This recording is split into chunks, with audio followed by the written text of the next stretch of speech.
मल्हायो रसूल आयो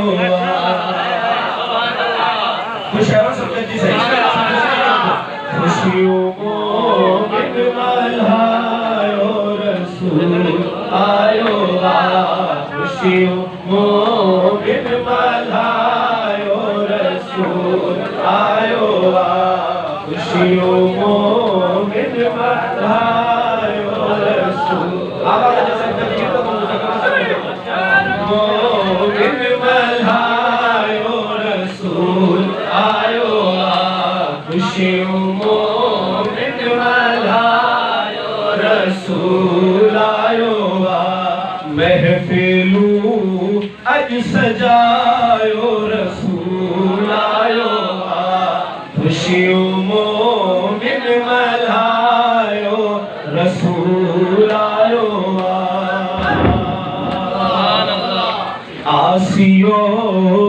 आसियो मतलब गुनाहगार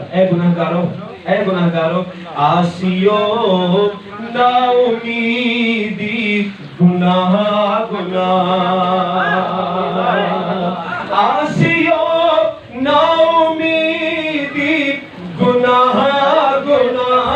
आसियो ना उम्मीदी गुनाह सब उम्मीदों जगायो रसूल आयो खुशियों मोमिन मल्हायो रसूल आयो खुशियों मोमिन मल्हायो रसूल आयो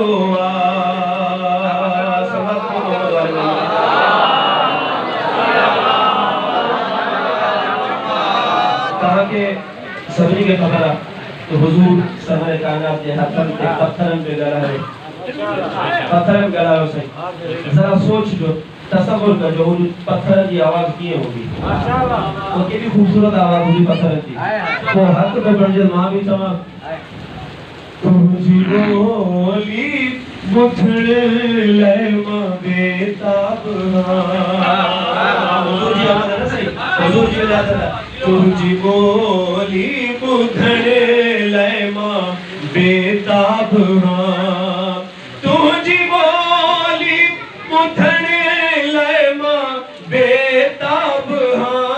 तुझी बोली मुठड़े ले मां बेताब पत्थरों कुछ गलायो रसूल आयो कुछ गलायो रसूल आयो खुशियों मोमिन मल्हायो रसूल आयो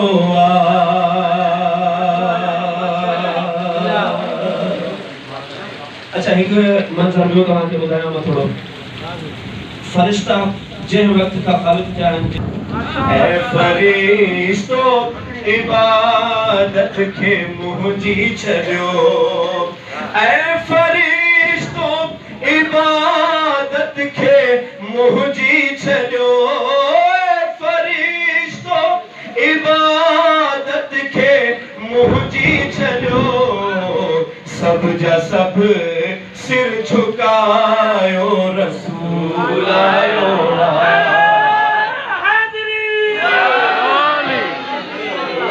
झुकायो रसूल आयो ऐ रज़ा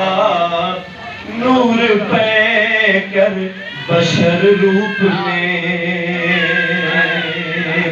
ऐ रज़ा नूर पे कर बशर रूप में रज़ा नूर पे कर बशर रूप में बढ़ जी रहमत जो सायो रसूल आयो खुशियों मोमिन मल्हायो